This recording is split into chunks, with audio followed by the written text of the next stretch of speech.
Tarihe geçecek bu görüntüleri hatırlıyorsunuz. Kassam Tugaylarına bağlı dalgıç komandolar denizden Aşkelon'un güneyindeki Zikim sahillerine sızmış, burada bulunan askeri üsse baskın düzenlemişti. Bu baskın kara ve hava saldırılarının yanı sıra denizin de ne kadar önemli olduğunu gözler önüne serdi. Siyasi, ekonomik ve stratejik öneme sahip denizler her ülke için oldukça kritik. Yıllardır abluk altında tutulan Gazze'nin denize kıyısı olmasına karşın kullanım hakkı ise elinden alındı. Peki Gazze denizinde uygulanan bu ambargoyla ne amaçlanıyor? Kısa ve uzun vadede hangi hesaplar güdülüyor? Başlamadan önce GZT'nin YouTube'daki 2 milyon abone yolculuğunda bizimle birlikte olmanızı tavsiye ediyorum. Ben Hikmet, başlıyoruz. 41 kilometre uzunluğunda 10 kilometre genişliğinde bir alan burası. Gazze. Bu küçük alanda 2 milyona yakın insan yaşama mücadelesi veriyor. Nüfus ve yüz ölçümü dikkate alındığında dünyada nüfusun en yoğun olduğu bölgelerden biri. Hamas'ın Gazze'yi 2007'de kontrol altına almasıyla İsrail'in havadan, karadan ve denizden ablukası da başladı. Gazze 7 Ekim'den bu yana devam eden saldırılarla dünya gündemine girse de aslında çok uzun yıllardır İsrail'in hedefi altında ve açık hava hapishanesi durumunda. İsrail'in önleyici önlem adı altında yaptığı girişimlerle zaman içerisinde ablukanın boyutu her geçen gün artırıldı. Karadan girişlerin zaten kısıtlı olduğu Gazze'de deniz alanının kontrolü de İsrail'in elinde. Balıkçıların sadece belli bir alanda avlanmasına müsaade ediliyor. Gerekçesine bakalım. Gazze'de faaliyet gösteren silahlı gruplara denizden askeri ekipman geldiği ve bunun önüne geçmek istediklerini söylüyorlar. 7 Ekim'de El Kassam Tugaylarının denizden yaptığı çıkarmanın benzerleri daha önceki yıllarda da yaşandığından bunun bir tehdit oluşturduğu da yine bu ablukanın gerekçeleri arasında yer alıyor. Balıkçıların avlanma mesafesinde sık sık değişikliğe gittiklerini de biliyoruz. Örneğin bu haber. 10 mil olan avlanma mesafesi 2020'de 15 deniz miline çıkarıldığını gösteriyor bize. Gazze'de yaklaşık 60 bin kişinin geçimini sağladığı balıkçılık İsrail'in keyfi uygulamaları nedeniyle sekteye uğruyor.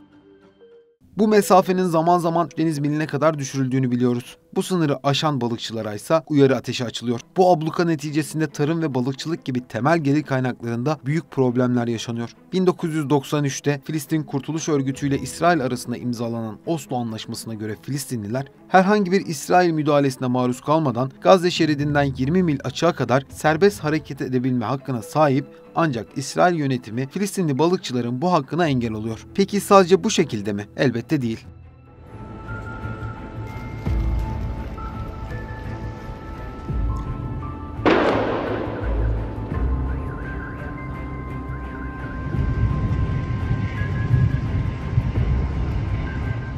İsrail tarafında bir karşılığının olmamasının yanı sıra Birleşmiş Milletler'in 20 deniz mili talebini neden savunduğu da önemli. Talep edilen alanda balıkçılık yapılmasıyla hem istihdamın artırılması hem de protein kaynaklı gıdaya kolay erişilmesi hedefleniyordu. Birleşmiş Milletler Deniz Hukuku Sözleşmesi'ne göre deniz yetki alanlarını belirleme yetkisi devletlerde. Fakat Gazze'de durum farklı. Bu alanın hukuki statüsü ve deniz yetki alanının belirlenmesi İsrail ile yapılan anlaşmaya bağlı. Oslo Anlaşması'na göre ise Filistin yönetimi yetki alanına giren karasuları ve bölgesine giren tüm alanlarda yargı yetkisine sahip. Yine aynı antlaşmanın 5. kısmın 3. maddesinde ise ilginç bir detay var. Filistin'in statüsünün tam olarak belirleninceye kadar dış güvenliğinin İsrail ordusu tarafından sağlanacağı yazıyor. Yani Filistin yönetiminin yargı yetkisi olmasına rağmen güvenlik konusunu İsrail'le paylaştığını görüyoruz. Kıyı güvenliğini sağlamak için 3 farklı deniz yetki alanı belirlenmişti. Bunlardan ilki az önce de bahsettiğim 20 mil açığa kadar uzanan bölge. İkincisi ise kuzeyindeki İsrail karasularını sınır alan 1 mil genişliğindeki alan ve 3. bölge ise güney sınırında Mısır karasuları sınırındaki 1 mil genişliğindeki bölge. İsrail'in bu mesafeleri tanımaması, Oslo Antlaşması'na taraf olmayan devletlerin dahi Gazze deniz yolu ulaşımına engel olması gibi problemleri beraberinde getiriyor. Oysa uluslararası hukuka göre denize kıyısı olan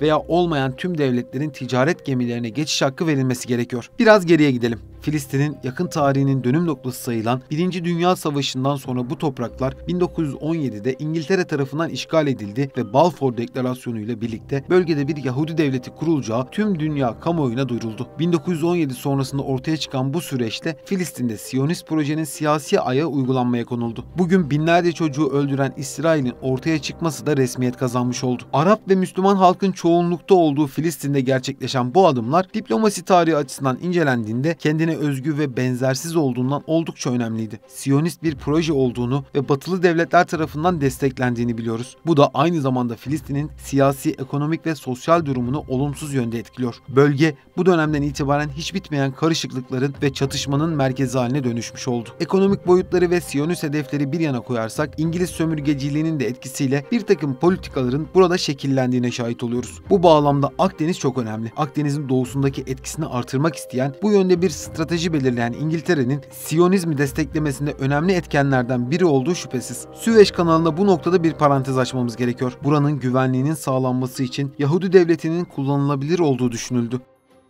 Bulunduğu coğrafi bölge itibariyle Filistin, Mısır ve Süveyş için bir takoz görevi olarak konumlanıyordu. Yıllarca büyük mücadelelere sahne olan Süveyş kanalı 1882'de İngiltere'nin kontrolüne geçmişti. 1956'da Fransa, İngiltere ve İsrail'in işgal ettiği kanalda siyasi olarak bir kazanç elde edilemedi. Stratejik bir deniz yolu olması nedeniyle İngiltere'nin her daim aklında olan bir bölge olma özelliğini taşıyor. Asya ve Afrika'yı birbirine bağlayan kanalla Asya ve Avrupa arasında deniz ticareti hızlandığını ve taşımacılık maliyetinin düştüğünü biliyoruz. Konumuza geri dönecek olursak, İngiltere'nin buradaki hakimiyetini kontrol edecek bir siper görevi üstlenecek hamle yapması gerekiyordu ve bu hamle Balfour Deklarasyonu'yla tamamlanmak istendi. Yahudi devletinin sınırlarının belirlenmesinde su kaynaklarının da etkilerini görüyoruz. Endüstrinin gelişmesi için olmazsa olmaz olan su ve limanlar bu bağlamda oldukça kritikti. Örneğin bu habere baktığımızda saldırı ve abluk altında tutulan Gazze'de insanların su krizi altında olduğu ve temiz olmayan suları tüketmek zorunda kaldıklarını görüyoruz. İngiltere'nin mevcut çıkarlarının sürdürebilmesine katkı verecek, Doğu Akdeniz'deki çıkarlarını koruyacak ve ekonomik beklentilerini karşılayacak bir konumda Siyonist bir devletin kurulması temel amaç olarak belirlenmişti.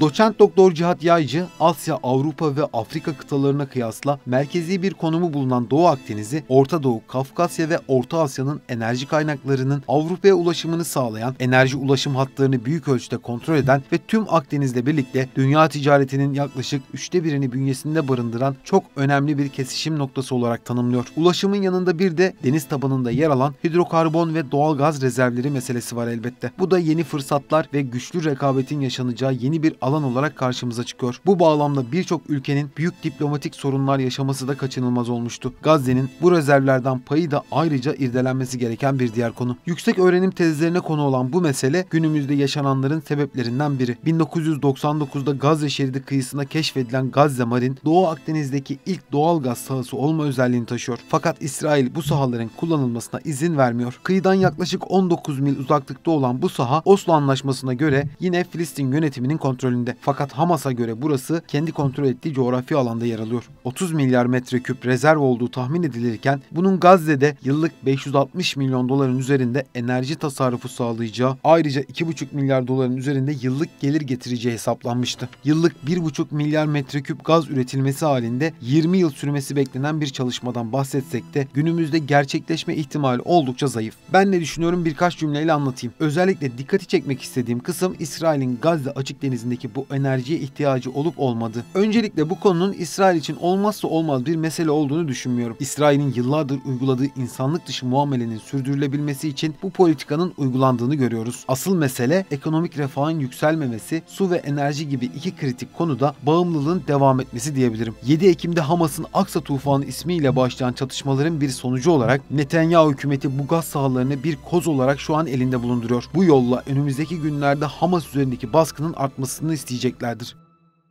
Tüm dünyada olduğu gibi Filistin için de oldukça kritik bir konu olan bu meseleyle bölgede yaşanan insanlık dışı muamele birlikte düşünüldüğünde vardığım iki sonuç var. Gün gibi ortada olan bu gerçeklere rağmen Uluslararası Adalet Divanı, Uluslararası Ceza Mahkemesi gibi örneklerini çoğaltabileceğimiz birçok mahkemede Gazze deniz ablukası veya bu abluka neticesinde yaşanan insanlık suçlarına karşı bir duruş sergilenmediğine şahit oluyoruz. Küresel kamuoyu binlerce çocuğun ölümüne kulaklarını tıkarken Filistin'in deniz yetki alanlarına saygı duyulmasını beklemek ya da bu anlamda adımların atılabileceğine inanmak gerçekçi değil. Amerika Birleşik Devletleri ve batılı ülkelerden aldığı sınırsız yetki ve destekle İsrail, Orta Doğu'da kan dökmeye devam edecek gibi gözüküyor. Sizin bu konuda ne düşündüğünüzü de merak ediyorum. Buraya kadar izleyenlerden kanalımıza abone olmalarını ve fikirlerini bizimle paylaşmalarını rica ediyorum. Hoşça kalın.